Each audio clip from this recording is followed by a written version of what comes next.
$37.7 million for a plain bowl? To be honest, if you saw this pale blue little thing at a flea market, you'd barely glance at it, you'd just keep walking. No patterns. No gold trim. And the surface is covered in tiny hairline cracks like the universe itself tried to return it to Amazon. You'd think it was a $5 piece of junk. Or, let's be real, a slightly sad cat bowl. Now, here's the part that makes your brain short-circuit. This is the one. In 2017, this exact piece sold at Sotheby's for $37.7 million to 194 million Hong Kong dollars. Yes, million. With an M. If your first reaction is who paid that, correct. Same. And no, it's not even technically a bowl. It's a Ru Ware brush washer, a little desk object used for calligraphy.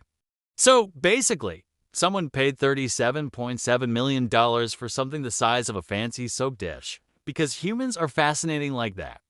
In the world of high-end collecting, where is the holy grail of ceramics? And the internet absolutely roasted it back then. Is that a $38 million cat bowl? Honestly, the internet was being generous. So why is it worth more than real estate? Because this is basically an early blueprint of what we now call quiet luxury. The kind that doesn't scream I'm rich. It just quietly dares you to understand it, to get it. You need to meet the man behind the vibe, the product manager of 12th century China emperor.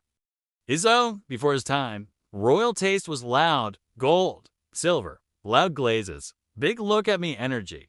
But his own, who was genuinely a top-tier artist, got bored. He wanted something restrained, minimalist, almost empty, like delete everything until it hurts. Legend has it he dreamed of the sky right after a heavy rain, that precise shade of blue peeking. Through a crack in the clouds, he woke up and basically told his royal kilns, make that or else. For the craftsmen, this wasn't a job you could just quit. This was an imperial obsession with HR consequences to chase this impossible blue.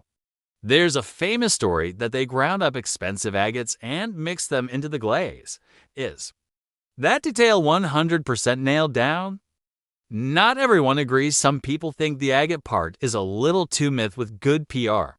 But either way, the point is, they were pushing materials and optics to the edge like it was a state-funded color lab with no budget limit. That's why Ru Ware doesn't look like cheap glass.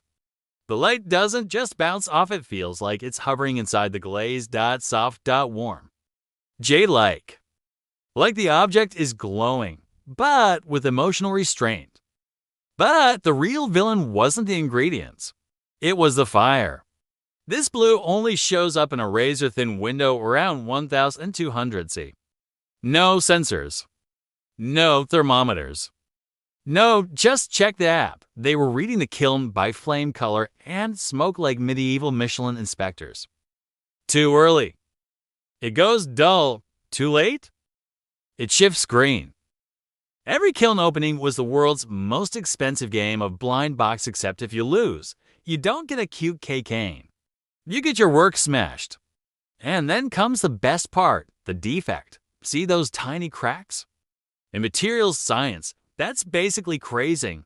Glaze and clay shrink differently as they cool, and the surface forms a crackle network. In any normal factory, this is a reject, but his own looked at that and went, no, that's not a flaw. That's flavor. People later gave these crack patterns poetic nicknames like Ice-crackle or cicada wing veins, and once you notice it, perfect smooth surfaces start to feel suspiciously boring. Because this has texture. It has rhythm. It has a little I survived the kiln trauma tastefully. Think of it like high-end ripped jeans today. The distressing has to be just right. Too clean is fake. Too messy is cheap. Song Dynasty energy was basically, perfection is try hard, controlled imperfection is elite. Sadly, this elite aesthetic experiment didn't last long, roughly 2 decades, give or take. War broke out, his own was captured. And the whole imperial color lab vanished for the next 1,000 years. Emperors tried to recreate it, but the results were always off. Either too blue like plastic or too thick like cement. And that's the ultimate charm of Ru Ware. It's an aesthetic dictatorship launched by a tragic artist king at the peak of his power. And it got cut off right at its zenith, leaving behind an unbeatable boss level for everyone after. That's why there are fewer than 100 widely accepted complete pieces left on Earth. And why a tiny pale blue cap bowl can still melt the world's brain.